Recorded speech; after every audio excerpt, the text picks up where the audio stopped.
Hey guys, it's Lord here, back again with another review. Today we're having a look at the chick who refuses to stand. No, today we're looking at the DC Comics Multiverse King Shark Wave Batgirl of Burnside, or as I like to call her, Biker Chick Batgirl, because this is actually, as far as I'm concerned, a leather jumpsuit like biker chicks wear. I've been to Americade, I know what I'm talking about. Which is right around the corner, actually. She comes with a batarang. It's pretty cool. No. And then she comes with a cell phone, which looks like a gray slab of plastic, but it's actually a cell phone. If you look at the back here, it's got the little camera on it. So, it's a cell phone. The screen needs to be black, but other than that, it's a cell phone. DC Icons one came with a little bit better of a cell phone, but didn't quite look like the comic. This looks like the comic. It looks very toyish, but that's how it's supposed to look. That's how the art style was. There was more realistic looking versions of this Batgirl, but I don't think it quite works for the character. There's her chicas in the back there. But her head sculpt looks very youthful. This has to be a very young Batgirl. I'd say 18 to 21. If she's older, I'll be surprised. But her articulation, she's got a swivel in the head, not too hindered by the shoulder pieces on the cape. And she's got a hinge in the shoulder. It's a little over 90 degrees out. And then it rotates forward and back. Bicep swivel, single joint at the elbow, elbow swivel, swivel at the wrist, ab crunch, moves that far forward, pretty much just back into place.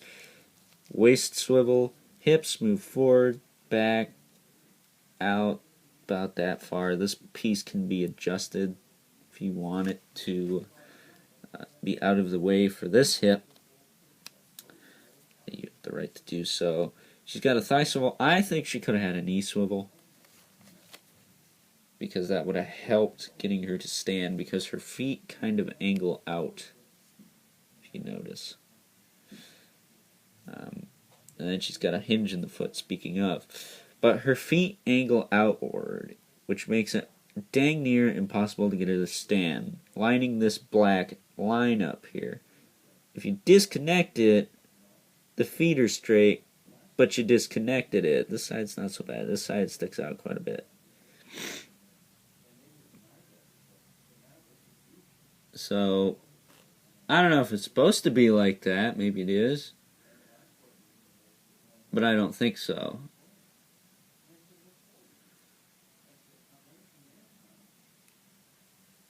Which kind of sucks. But I can get her to stand. It's just a pain in the bollocks.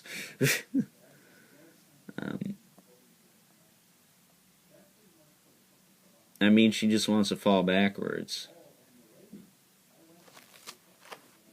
I mean, having her lean that far forward.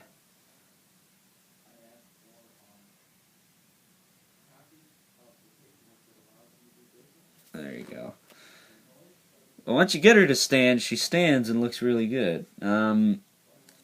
But it's just another problem I have with figures nowadays. They don't do the basics before they go in for the fine details. It's like, your figure, how it's constructed, needs to be able to stand. I thought he was going to fall down for a minute. But there is Hawkman next to her. She is a lot shorter, so that's why I think she's kind of a teen of some aspect. That is the Batgirl of Burnside. She is pretty cool looking. I like this design. I like its... God, I hate your feet. I hate your feet. There. I like the design of it. I think it's cool. I don't think we've ever gotten a Batgirl that's been anything other than like black or gray or what have you. So this is nice to see. I like that it's kind of anime-esque. I know a lot of cosplay ladies are dressing up as her now. She's kind of rising in popularity, so that's always nice. I'm not a particularly fond of, phase characters, as I like to call them. Oh, they're popular now, but in like 2 years, no one will remember them. Like Spider-Gwen, Gwenpool. I think that's the most ridiculous thing I've ever seen, but this is okay for some reason. I don't know. I'm weird like that. So with that being said, I'm going to give this figure a 9 out of 10 just because if it stood, it would be a lot better. Other than that, it's a solid figure. So with that being said, hope you guys enjoyed this review, and until next time, I will catch you guys later.